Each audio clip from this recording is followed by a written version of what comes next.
Et salut tout le monde! Pour cette nouvelle vidéo, je voulais vous parler de ma lecture que je viens de terminer, ma lecture en cours et mes achats que je viens de réaliser qui me font beaucoup envie et dont j'aimerais vous parler. On commence tout de suite.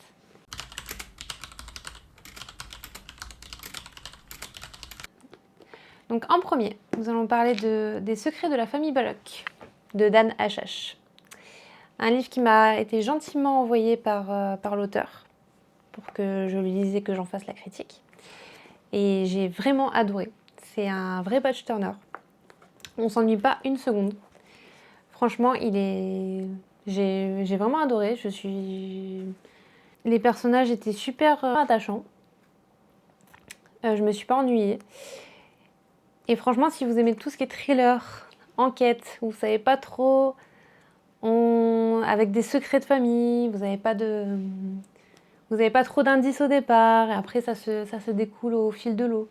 Franchement, allez-y, foncez parce que une belle découverte. Et encore merci à l'auteur de m'avoir fait confiance pour cet envoi et c'est super. Franchement, très très bonne lecture. J'ai mis un 4 sur 5. Un 4 sur 5 parce qu'on a quelques personnages qui n'ont pas été, on va dire, je m'attendais à les développer plus. Mais après, franchement, ça reste une très très belle lecture. Ensuite, ma lecture en cours. Donc il me reste un peu plus de 100 pages sur ce livre. Donc A Nobody in Neverland de Mathieu Guibé aux éditions Knox. Bon ben, que dire, c'est un coup de cœur. C'est mon premier coup de cœur de l'année de 2026. Et franchement, c'est comme A Cheese Thing for the Sky que j'avais découvert à l'époque, qui était déjà un coup de cœur. Et celui-là, comment dire que c'est pareil, quoi. J'adore la plume de l'auteur.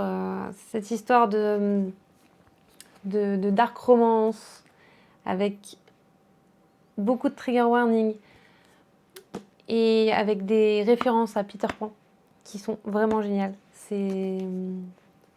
Franchement, je suis trop captivée. Je l'ai presque fini. J'ai hâte de le terminer. Et c'est vraiment bien. Franchement, allez-y les yeux fermés si vous avez découvert A Cheese Falling for the Sky à l'époque. C'est vraiment génial. C'est vraiment dans la continuité, j'adore. Et ce que j'ai adoré, bon, je pense que ça c'est la patte de Mathieu Guibé, c'est qu'à chaque chapitre, à chaque début de chapitre, on a la citation d'une musique suivie du titre de la musique. Donc ça fait comme une playlist, on va dire. Et c'est comme ça que je le lis. Donc à chaque chapitre, je change de musique, je prends la musique correspondante. Et on est vraiment plongé dans l'histoire. Les chapitres correspondent très très bien avec la musique. Et c'est magique, franchement. Ça donne le ton, ça met l'ambiance. Et on est vraiment plongé, immergé dans l'histoire au travers de cette musique. Et attention, par contre, il y a quelques trigger warnings dans celui-là. Donc il y a pas mal de sujets, donc faites attention pour les lecteurs. Donc en trigger warning, je vais un peu énoncer ce qu'il y a comme trigger warning. Donc tout ce qui est en rapport avec la mort, le deuil, le suicide, tentative de meurtre, violence physique, morale, automutilation, blessure, maltraitance, harcèlement, attention. C'est quand même à pas mettre entre toutes les mains. Mais franchement, si vous aimez la romance, vous aimez avoir un petit peu le cœur brisé, franchement, n'hésitez pas. Ensuite, nous passons maintenant à mes petits achats. Enfin, mes gros achats. Parce que c'est deux belles bêtes que j'ai achetées. Donc en premier, j'ai pris Alchemist de Senlin Yu, si je le prononce bien, aux éditions... je la connais pas cette édition. C'est aux éditions Hachette, hein, je crois. Oui, c'est ça, aux éditions Hachette.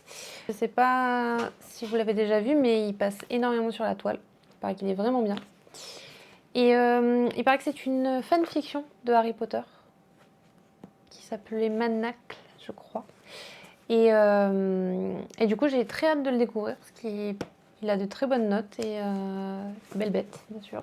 Et j'ai hâte de découvrir et de voir ce qu'il en est parce que j'ai pas vraiment lu la 4e de couverture parce que je veux pas me faire spoil non plus. Et ça peut être pas mal, franchement.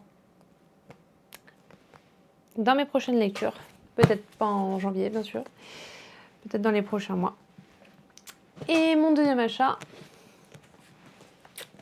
Le Monde de Narnia. À l'époque, j'avais adoré tout ce qui était tous les films. Enfin, tous les films. Le premier, j'avais adoré.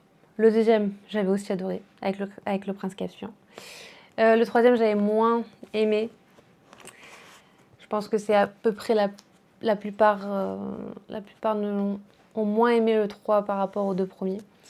Et c'est vrai que j'aurais bien aimé avoir toute l'histoire du monde de Narnia et du coup, je me suis dit que c'était l'occasion. Donc voilà. Et d'ailleurs, je sais pas dans quel ordre vous lisez les tomes, mais en tout cas, moi, celui que j'ai là, c'est l'intégrale. Donc je sais pas si tout est dans l'ordre. Si vous pouvez me dire dans les commentaires de la vidéo, ou si vous voulez liser à l'ordre de sortie ou de l'histoire. Voilà, quel est le mieux? À vous de me dire et je serai très heureuse de lire vos commentaires là-dessus. Donc ce serait pas mal.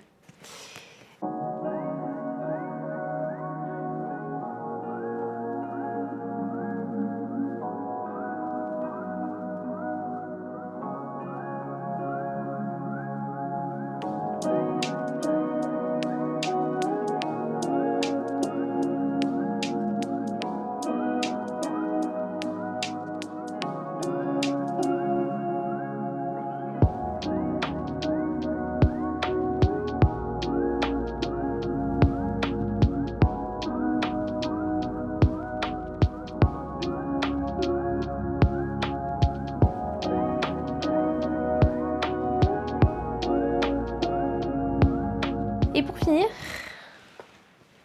si vous avez suivi ma précédente vidéo,